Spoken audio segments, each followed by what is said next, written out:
સત્ર 2માં પ્રકરણ 3 ભારતમાં રાષ્ટ્રવાદ વિશે ચર્ચા કરવાના છે. એકાત્મકતા અને ગૌરવની ભાવના, એટલે કે પોતાના રાષ્ટ્ર પ્રત્યે ગૌરવ ધરાવવું એ રાષ્ટ્રવાદ છે મિત્રો. અને જરૂર પડીએ પોતાના રાષ્ટ્ર પ્રત્યે તન, મન અને ધન ન્યોછાવર કરવા રહેવાની ભાવના એ રાષ્ટ્રવાદ છે મિત્રો, યાદ રાખજો. જેમાં ભારતમાં રાષ્ટ્રીય જાગૃતિના પરિબળોમાં ખાસ કરીને ઈસવીસન 1857ના પ્રથમ સ્વતંત્ર સંગ્રામ બાદ વિકાસ પામ્યા હતા. આધુનિક રાષ્ટ્રવાદનો સૌપ્રથમ ઉદ્ભવ યુરોપમાં જોવા મળે છે મિત્રો. આ રાષ્ટ્રવાદનો ઉદ્ભવ યુરોપમાં થયો હતો, જેમાં નવજાગૃતિ, ધર્મ સુધારણા, અમેરિકા અને ફ્રાન્સની ક્રાંતિઓ, ઇટાલી અને જર્મનીનું એકીકરણ વગેરે પરિબળોને યુરોપમાં રાષ્ટ્રવાદનો ફેલાવો કરવામાં મહત્વની ભૂમિકા ભજવેલી છે. ભારતમાં બ્રિટિશ શાસન હતું મિત્રો, જે તો તમને ખબર જ હશે. બ્રિટિશરોના સંપર્કને પરિણામે ભારતીયોના રાજકીય, સામાજિક, ધાર્મિક અને આર્થિક દૃષ્ટિકોણમાં ફેરફાર થયા. ભારતમાં આધુનિક રાષ્ટ્રવાદને ઘડનારા પરિબળો ઊભા થયા. આપણા દેશમાં આપણું રાજ્ય એટલે કે સ્વરાજ એટલે જોઈએ. આ વિચાર દેશના શિક્ષિત તથા બુદ્ધિશાળી લોકોમાં બ્રિટિશ શાસન દરમિયાન ફેલાતો ગયો. દેશવાસીઓમાં રાષ્ટ્રીય એકતાની ભાવના જાગૃત થઈ.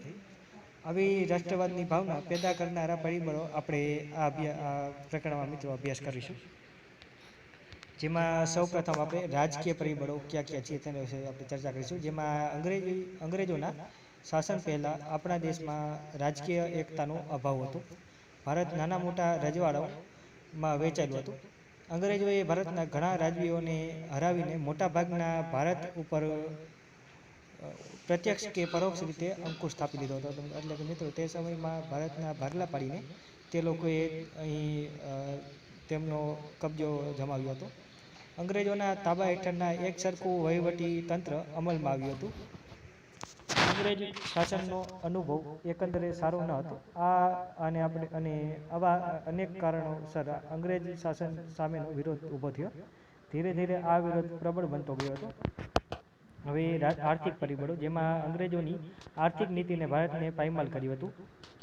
અંગ્રેજો ભારતમાંથી કાચો માલ ઇંગ્લેન્ડમાં લઈ જતા અને ત્યાં ઉત્પાદિત કરેલો માલ, તૈયાર માલ ભારતના બજારોમાં વેચતા. એટલે કે મિત્રો તે કાચો માલ અહીંથી લઈ જતા પોતાના દેશમાં અને ત્યાં એનું ઉત્પાદન કરીને ભારતમાં વેચતા. એટલે ભારતનો માલ ભારતને વેચતા પૈસા લઈને. અને ઇંગ્લેન્ડથી ભારત આવતા તૈયાર માલ પર નજીવી જકાત લેવાતી હતી. જ્યારે હિન્દમાં ઉત્પન્ન થતા તૈયાર માલ ઉપર વધુ જકાત લેવાના પરિણામે ભારતમાં ઉત્પન્ન થતો માલ મોંઘો પડતો. એટલે કે જે માલ મિત્રો ભારતમાં ઉત્પન્ન થતો તેના પર વધુ જકાત લેવાતી. અને જ્યારે ઇંગ્લેન્ડમાં ઉત્પન્ન થતો માલમાં ભારતમાં સસ્તો વેચી શકાતો. આ હરીફાઈમાં ભારતના હસ્ત ઉદ્યોગ અને ઉદ્યોગ ધંધા ટકી શક્યા નહીં. પરિણામે કારીગર વર્ગ બેકાર બન્યો અને ભારતના ભોગે ઇંગ્લેન્ડને સમૃદ્ધ બનાવવાની અંગ્રેજ નીતિ સામે પ્રજાના રાષ્ટ્રીય જાગૃતિ વધી હતી. અને ત્યારે પર રાષ્ટ્રવાદ ઉદ્ભવ થયો હતો મિત્રો. જેમાં હવે વાહનો અને સંદેશા વ્યવહાર, જેમાં ભારતમાં રેલવે, તાર, ટપાલ, જમીન અને જળ વ્યવહારના માર્ગો લશ્કરી, આર્થિક અને રાજકીય કારણોસર વિકસાવવામાં આવ્યા હતા. છતાંય તેનાથી દેશના લોકોને લાભ થયો હતો મિત્રો. જે આ સાધનોના ઝડપી વિકાસ વિશાળ દેશના માનવી એકબીજાની નજીક આવ્યા અને કારીગરો તથા વેપારી વર્ગ ધંધાર્થે એકબીજાના પ્રદેશમાં જવા લાગ્યા. તેનાથી તેમની વચ્ચે વિચારોની આપ-લે વધી અને સંપર્કોની વધવાથી જ્ઞાતિ, કોમ અને પ્રદેશના ભેદભાવ ઓછા થયા હતા. અને રાષ્ટ્રીય નેતાઓ તેમના વિચારો તથા યોજનાઓ પ્રજાના તમામ વર્ગમાં ફેલાવી શક્યા અને પ્રાદેશિક કક્ષાને બદલે રાષ્ટ્રીય કક્ષાની નેતાગીરી ઊભી થઈ અને જેણે સ્વરાજની સિદ્ધિમાં નોંધપાત્ર ફાળો આપ્યો હતો. હવે શિક્ષણ અને સાહિત્યના પરિબળો, જેમાં રાષ્ટ્રવાદ ઉદ્ભવ્યો હતો તેના વિશે ચર્ચા કરી. જેમાં ભારતીય રાષ્ટ્રવાદના ઉદયમાં અંગ્રેજી કેળવણી પણ મોટો ફાળો આપે છે મિત્રો. આ કેળવણીના કારણે પશ્ચિમના વિચારસરણીના દ્વાર ઉઘડ્યા છે. વિશ્વનું ઘણું બધું સાહિત્ય અંગ્રેજીમાં હતું. આપણા દેશના લોકો અંગ્રેજી ભાષા શીખ્યા, વિશ્વના પ્રવાહોથી માહિતગાર થયા. અને તેના કારણે મિત્રો ફ્રાન્સની ક્રાંતિમાંથી સ્વતંત્રતા, સમાનતા અને બંધુત્વની ભાવના મળી અને આત્મશ્રદ્ધા વધી અને સૌ ભારતના ઉજ્જવળ ભાવિની કલ્પના કરવા લાગ્યા. અને પ્રાદેશિક ભાષાઓમાં નવલકથાઓ, નાટકો, વાર્તાઓ, કાવ્યો અને ગીતો વગેરે લખાયા. આ સાહિત્યે રાષ્ટ્રભક્તિનો સંદેશ આપ્યો મિત્રો.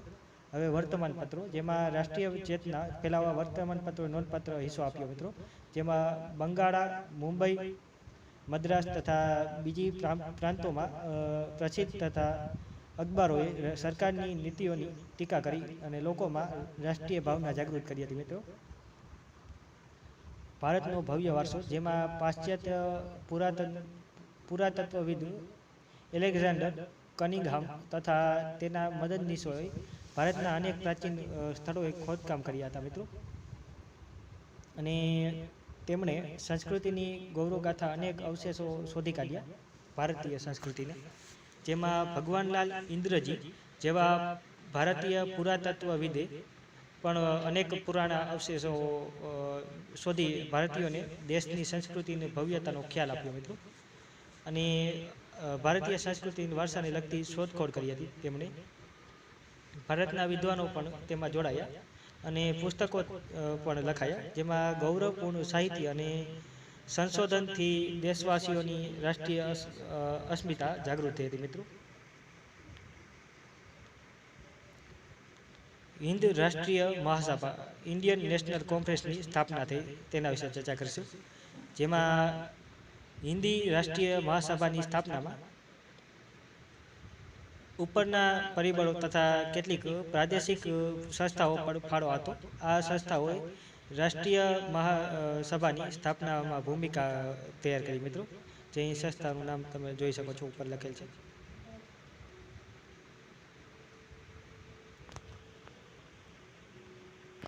અહીં મિત્રો તમે જોઈ શકો છો, હિન્દી રાષ્ટ્રીય મહાસભા અગાઉ પ્રાદેશિક સંગઠનો હતા તેના નામ આપ્યું છે. સર એલન ઓક્ટેવિયન હ્યુમ, જે AO હ્યુમ તેનું ટૂંકું નામના નિવૃત્ત અંગ્રેજી અધિકારીને ખાતરી થઈ ચૂકી હતી કે બ્રિટિશ સામ્રાજ્ય ઉપરથી દેખાય એટલું સલામત નથી. તેઓ માનતા કે જનતામાં ફેલાયેલો અસંતોષને ઘટાડવામાં આવે તો 1857ના સ્વતંત્ર સંગ્રામ જેવી ઘટના ફરીથી પણ બને.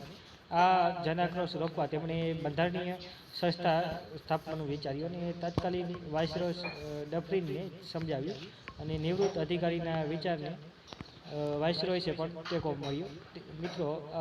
AO હ્યુમે તેને જે સ્વતંત્ર સંગ્રામ જેવી પરિસ્થિતિ ફરીથી ન સર્જાય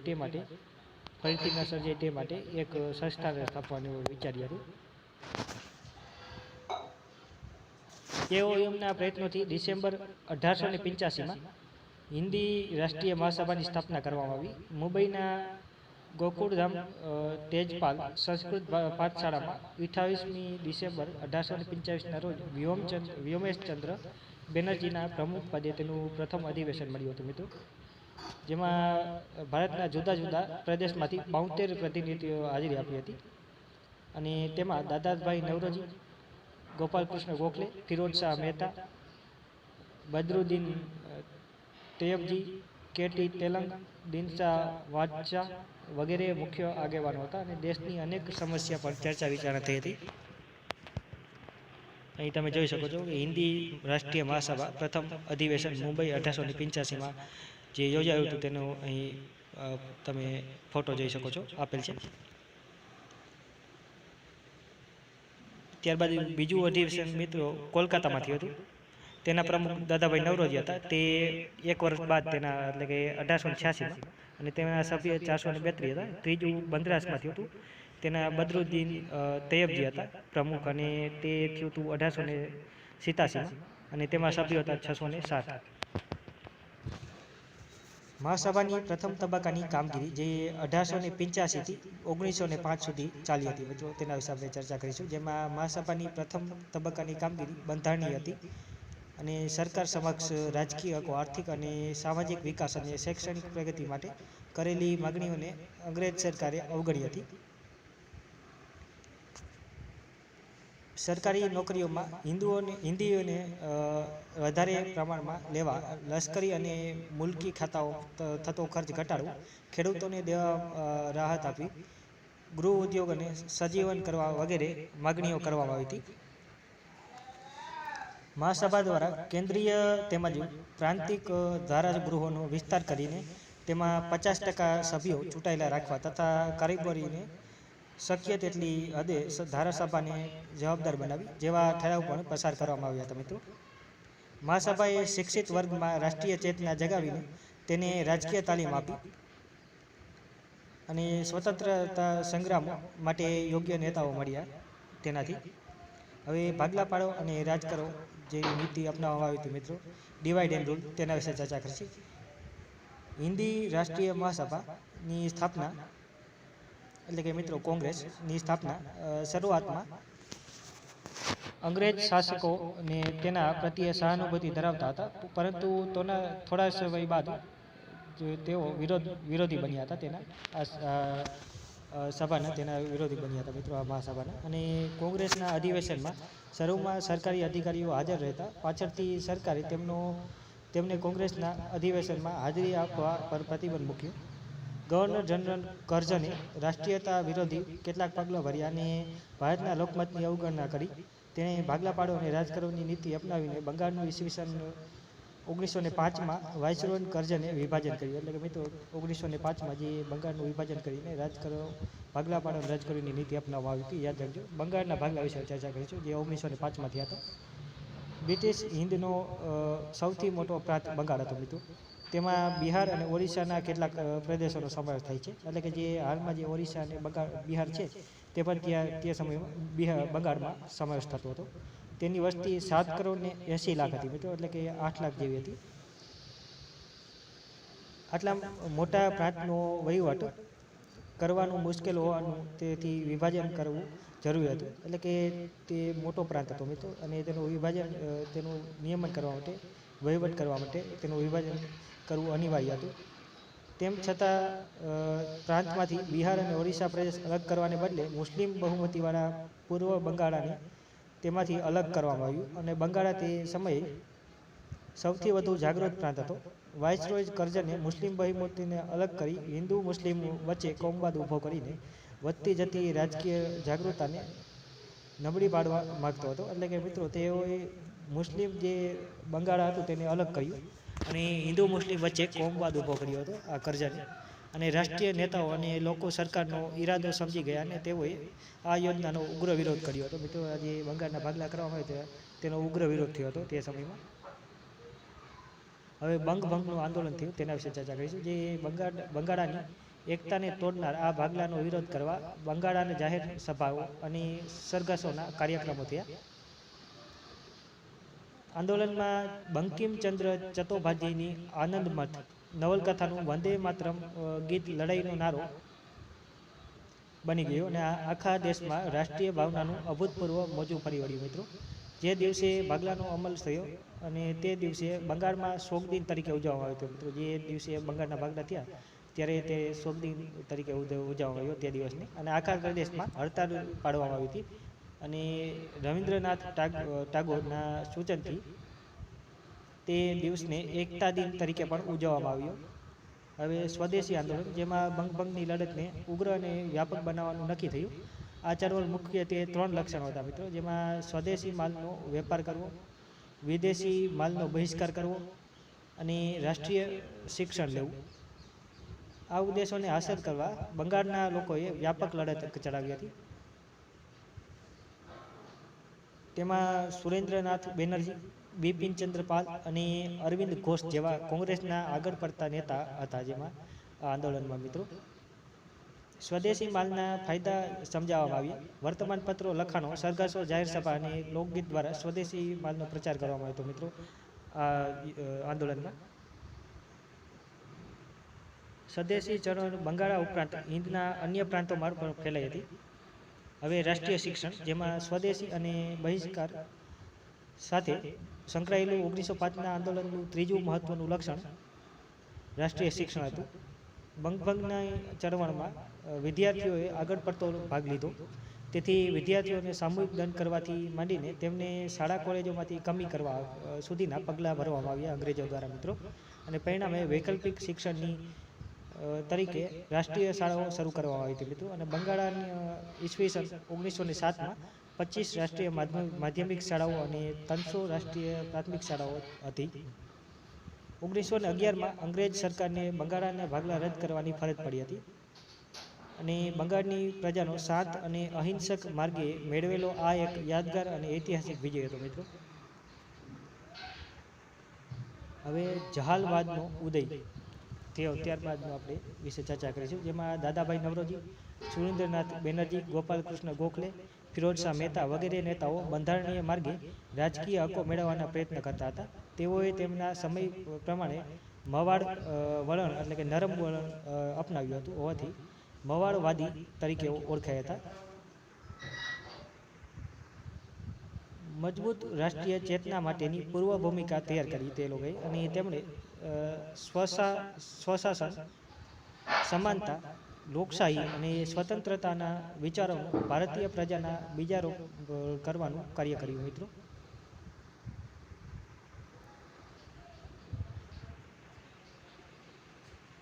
પરિણામ સ્વરૂપમાં મિત્રો જાગૃત થયેલો હિંદનો યુવા વર્ગ ઉત્સાહી, આક્રમક અને આત્મવિશ્વાસી સભર હતો. તેમને હવે મવાડ નીતિને બદલે આક્રમક નીતિ અખત્યાર કરવાની જરૂરિયાત લાગી હતી. તમે ચિત્ર જોઈ શકો છો, જે દાદાભાઈ નવરોજી, સુરેન્દ્રનાથ બેનર્જી અને ગોપાલકૃષ્ણ ગોખલેના આપેલ છે. એ માળવાદી નેતાઓ છે, તમે જોઈ શકો છો અહીં આપેલ છે. હવે મિત્રો આપણે લોકમાન્ય તિલક વિશે ચર્ચા કરીશું, જે જહાલવાદી નેતાઓ હતા. જે લોકમાન્ય તિલક જે 1856થી 1920 સુધી લોકમાન્ય તિલક તરીકે પ્રસિદ્ધ થયેલા બાળ ગંગાધર તિલક જહાલવાદના મુખ્ય નેતા હતા. તેમણે એક મંત્ર આપ્યો, સ્વરાજ મારો જન્મસિદ્ધ હક છે અને હું મેળવીને જ જપીશ. તેમણે ગણેશ ચતુર્થી અને શિવાજી જયંતિ ઉત્સવો ઉજવવાનું શરૂ કર્યું. તેમણે મરાઠી ભાષામાં કેસરી અને અંગ્રેજી ભાષામાં મરાઠા નામના 2 વર્તમાનપત્રો શરૂ કર્યા મિત્રો. અને ઈસવીસન 1916માં હોમ રૂલ ચળવળમાં તેમણે સક્રિય ભૂમિકા ભજવી હતી. હવે મિત્રો લાલા લજપતરાય શેર એ પંજાબ તરીકે જાણીતા બન્યા હતા. ઈસવીસન 1928માં તેમણે સાયમન કમિશનનો વિરોધ કર્યો અને પોલીસના લાઠીઓના પ્રહાર થયા. ત્યારે પણ તેમણે કહ્યું હતું કે મારા ઉપર કરેલા લાઠીના એકાએક પ્રહાર બ્રિટિશ સામ્રાજ્યના કફનની ખાઈ બની રહેશે તેમણે કહ્યું હતું, અને દવાખાનામાં દાખલ કરવા પડ્યા. ત્યાં તેમનું અવસાન થયું હતું મિત્રો. હવે બિપિનચંદ્ર પાલ, લાલ બાલ અને પાલની ત્રિપુટી ત્રીજા બંગાળી નેતા બિપિનચંદ્ર પાલ હતા. શરૂઆતમાં તેઓ બ્રહ્મ સમાજના સંપર્કમાં આવ્યા હતા. તેમણે ન્યૂ ઇન્ડિયા સાપ્તાહિક અને વંદે માતરમ વર્તમાન શરૂ કર્યું હતું, વર્તમાન પત્ર મિત્રો વંદે માતરમ. અને અંગ્રેજ સરકારે યુવાનોને હિંસક માર્ગે ઉશ્કેરવાનો તેમના પર આરોપ મૂક્યો હતો. તેઓ પ્રચંડ લોક આંદોલન દ્વારા સ્વરાજ પ્રાપ્ત કરવાના હિમાયતી હતા. મુસ્લિમ લીગની સ્થાપના જે 1906માં કરવામાં આવી મિત્રો, તેના વિશે ચર્ચા કરીશું. જે અંગ્રેજોએ ભારતમાં ભાગલા પાડો અને રાજકારણની નીતિને અપનાવી ભારતમાં ઉગ્ર રાષ્ટ્રવાદ ઝડપથી ફેલાતો હતો. ત્યારે અંગ્રેજોએ રાષ્ટ્રીય ચેતનાને તોડવાનો પ્રયત્ન કર્યો. ભારતમાં મુસ્લિમોના એક જૂથને સમજાવવામાં અંગ્રેજો સફળ રહ્યા. પરિણામે ઈસવીસન 1906માં ઢાકામાં મુસ્લિમ લીગની સ્થાપના થઈ મિત્રો. જે મુસ્લિમ લોકોને સમજાવવામાં અંગ્રેજો સફળ રહ્યા હતા, અને તેમણે આ લીગની સ્થાપના કરાવી હતી તેવું માનવામાં આવે છે મિત્રો. અહીં જોઈ શકાય છે. આ સંસ્થાની સ્થાપનામાં મુસ્લિમોના ધાર્મિક વડા આગા ખાન, ઢાકાના નવાબ સલીમુલ્લાહ ખાન, વાઇસરોય મિલ્ટો અને તેના ખાનગી મંત્રી ડનલોપ સ્મિથે મહત્વની ભૂમિકા ભજવી હતી. હવે હોમ રૂલ આંદોલન જે 1916માં કરવામાં આવ્યું હતું મિત્રો, તેના વિશે ચર્ચા કરીશું. જે બાળ ગંગાધર તિલકે પૂનામાં ઇન્ડિયન હોમ રૂલ લીગની સ્થાપના કરી. તિલકે જાહેર કરેલું સ્વરાજ મારો જન્મસિદ્ધ હક છે અને હું તે મેળવીને જ જપીશ. અને તિલકે કેસરી અને મરાઠા અખબાર લેખો લખ્યા, ભાષણો આપ્યા, લોકમત મેળવ્યું. અને એની બેસેન્ટ મહાસભામાં મદ્રાસમાં મિત્રો જે સપ્ટેમ્બર 1916માં હોમ રૂલ લીગની સ્થાપના કરી હતી મિત્રો. અને આ બંને સંસ્થાઓ હેતુ બંધારણીય માર્ગે હોમ રૂલ મેળવવાનો હતો, એટલે કે ગૃહ સ્વરાજ્ય મેળવવાનો હતો મિત્રો. એની બેસેન્ટ બ્રિટિશ સરકારને હિંદને જવાબદાર રાજ્યતંત્ર અને ગૃહ સ્વરાજ્ય વહેલી તકે આપવા અનુરોધ કર્યો હતો મિત્રો. મદ્રાસ સરકારે એની બેસેન્ટની ધરપકડ કરી અને તેમને ઉટાકા મંડમાં નજરકેદ કરવામાં આવ્યા મિત્રો. અને એની બેસેન્ટે મુક્ત કરાવવા દેશમાં સભાઓ અને સરઘસો દ્વારા ઠેર ઠેર વિરોધ વ્યક્ત કરવામાં આવ્યો. છેવટે અંગ્રેજ સરકારને તેમને છોડી દેવાની ફરજ પડી હતી મિત્રો. હવે લખનઉ કરાર જે 1916માં થયા હતા તેના વિશે આપણે માહિતી મેળવશી. ઈસવીસન 1915માં કોંગ્રેસ અને મુસ્લિમ લીગે એક સાથે મુંબઈમાં અધિવેશન ભર્યું હતું મિત્રો. લખનઉમાં મળેલા કોંગ્રેસના અધિવેશનમાં લોકમાન્ય તિલકે હાજરી આપી. ઈસવીસન 1907માં સુરત કોંગ્રેસ અધિવેશનમાં મવાડવાદી તથા જહાલવાદી જૂથ અલગ પડ્યા. એટલે મિત્રો આપણે એ ઉપર જોયા જે મવાડવાદી નેતાઓ અને જહાલવાદી નેતાઓ અલગ અલગ હતા તે અલગ તેના જૂથ પડવા લાગ્યા ત્યારબાદ, અને તે હવે એક થઈ ગયા. અને કોંગ્રેસ અને મુસ્લિમ લીગના નેતાઓએ ઈસવીસન 1916માં લખનઉ મુકામે સમજૂતી કરીને કરાર કર્યો અને લખનઉ કરાર તરીકે આ જાણીતો થયો. આ કરારથી કોંગ્રેસ અને મુસ્લિમ લીગે રાજકીય પક્ષો તરીકે રાષ્ટ્રના હિતને મહત્વ આપ્યું. એટલે કે મિત્રો આ બંને પક્ષ એક થયા ત્યારબાદ. હવે સુભાષચંદ્ર બોઝ અને આઝાદ હિન્દ ફૌજ વિશે ચર્ચા કરીશું. જે સુભાષચંદ્ર બોઝનો જન્મ 23મી જાન્યુઆરી 1897ના રોજ ઓડિશાના કટક મુકામે થયો હતો મિત્રો, યાદ રાખજો. ખૂબ અહીં છે. તેમની માતાનું નામ પ્રભાવતી અને પિતાનું નામ જાનકીનાથ બોઝ હતું. બાળપણથી જ તેઓ તીવ્ર બુદ્ધિ પ્રતિભા ધરાવતા હતા. ઈસવીસન 1920માં લંડનમાં ICSની પરીક્ષામાં ચોથા નંબરે પાસ થયા. ભારતમાં આવ્યા પછી હિન્દી રાષ્ટ્રીય મહાસભા કોંગ્રેસમાં જોડાયા હતા મિત્રો. દેશની સ્વતંત્રતા ચળવળોમાં ભાગ લીધો. 11 વખત રાજકીય કેદી તરીકે પકડાયા. ઈસવીસન 1938માં હરિપુરા કોંગ્રેસ અધિવેશનમાં સુભાષચંદ્ર બોઝ કોંગ્રેસના પ્રમુખ બન્યા. ત્યારબાદ ઈસવીસન 1939માં ત્રિપુરામાં મળેલ કોંગ્રેસ અધિવેશનમાં બીજી વાર પ્રમુખ બન્યા. એટલે કે મિત્રો તે કોંગ્રેસના 2 વાર પ્રમુખ બન્યા હતા, યાદ રાખજો. અને મે 1939માં સુભાષચંદ્ર બોઝે ફોરવર્ડ બ્લોક નામના નવા રાજકીય પક્ષની રચના કરી હતી મિત્રો. મે 1939માં યુરોપમાં દ્વિતીય વિશ્વયુદ્ધ શરૂ થયું. ફોરવર્ડ બ્લોકે યુદ્ધ વિરોધી પ્રચાર શરૂ થયો અને સુભાષચંદ્ર બોઝ અને તેમના સાથીઓને સરકારે જેલમાં પૂર્યા હતા મિત્રો. 17મી જાન્યુઆરીના 1941ના રોજ મધ્યરાત્રિએ સુભાષચંદ્ર બોઝે અંગ્રેજ સરકારની નજરકેદમાંથી છટક્યા. તેઓ વેશ પરિવર્તન કરી પેશાવર, કાબુલ અને મોસ્કો થઈ બર્લિન ગયા. બર્લિન પહોંચી રેડિયો પરથી પ્રવચન આપતા અંગ્રેજ સરકારને ચોંકી ઉઠી અને ત્યાંથી તેઓ સુમાત્રા થઈને જાપાન ગયા હતા. તેઓ અંગ્રેજના સરકારને ખબર ન પડે તેવી રીતે ત્યાંથી તેના જેલમાંથી બહાર નીકળીને તે વિદેશમાં પહોંચી ગયા હતા મિત્રો. તો પણ તે લોકો તેને શોધી ન શક્યા હતા સુભાષચંદ્ર બોઝને. હવે આઝાદ હિન્દ ફૌજની સુકાની પદે તેના વિશે આપણે ચર્ચા કરીશું. જે બ્રિટિશ લશ્કરના ભારતીય અમલદાર કેપ્ટન મોહનસિંહ જાપાનને શરણે ગયેલા ભારતીય સૈનિકોમાંથી આઝાદ હિન્દ ફૌજની રચના કરી. જાપાન સરકાર તથા રાસબિહારી બોઝ વચ્ચે મતભેદમાં થતાં મોહનસિંહે રાજીનામું આપવાની ફરજ પડી. આઝાદ હિન્દ ફૌજનું ભાવિ થોડા સમય માટે અનિશ્ચિત બની ગયું. રાસબિહારી બોઝે સર્વસંમતિથી 4 જુલાઈ 1943ના રોજ આઝાદ હિન્દ ફૌજના સર્વોચ્ચ નેતા તરીકે સુભાષચંદ્ર બોઝની વરણી કરી અને સર્વ સત્તા તેમને સુપ્રત કરી હતી.